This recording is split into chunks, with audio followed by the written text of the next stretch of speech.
Israel और Hamas के बीच चल रहे युद्ध को 2 महीने से ज्यादा का वक्त हो चला है, लेकिन इसके बाद भी युद्ध के थमने का कोई संकेत नजर नहीं आ रहा है।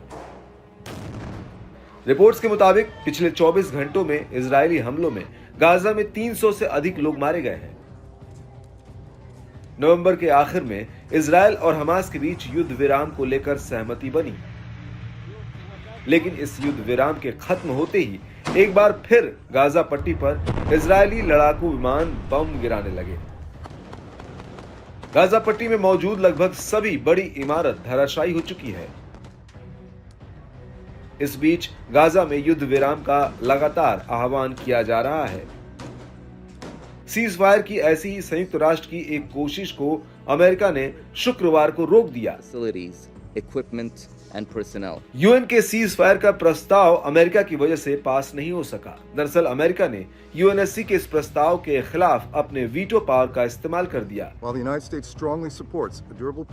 अपने इस कदम के साथ वॉशिंगटन राजनयिक रूप से अलग थलग हो गया, क्योंकि वो अपने सहयोगी की रक्षा कर रहा है। I wrote to the Security Council invoking Article 99.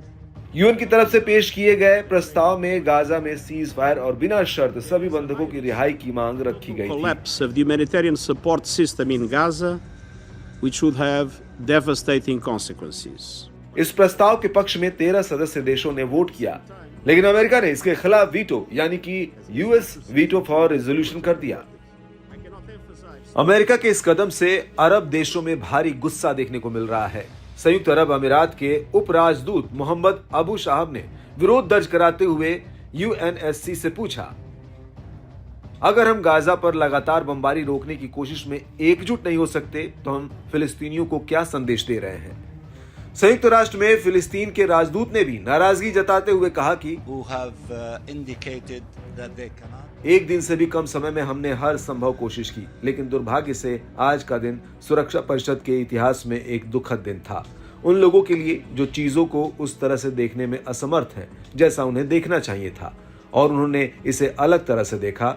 हम हार नहीं मानेंगे, हम अपने प्रयास जारी रखेंगे। हम सुरक्षा परिषद का दरवाजा तब तक खटखटाते रहेंगे जब तक कि वो जाग न जाए।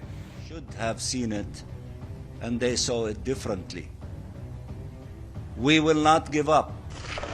दरअसल 7 अक्टूबर को इजरायल पर हुए हमलों के बाद यहूदी देश ने हमास को जड़ से मिटा देने की कसम खाते हुए गाजा में अपने हमले लगातार जारी रखे हैं। वहीं अमेरिका इजरायल को पूरा सपोर्ट कर रहा है।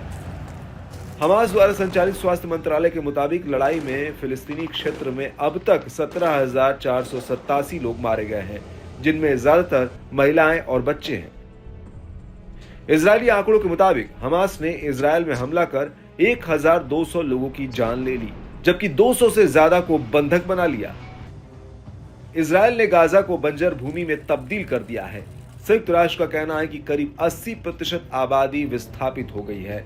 साथ ही लोगों को खाना, पानी, दवा और ईंधन के लिए बहुत ही परेशान होना पड़ रहा है।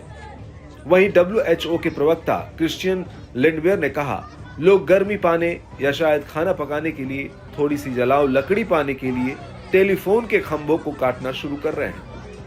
इजरायल की सेना ने भूमध्य सागर में नेवी जहाज हमलों के फुटेज दिखाते हुए कहा कि उसने 24 घंटे में गाजा में 450 ठिकानों को निशाना बनाया है।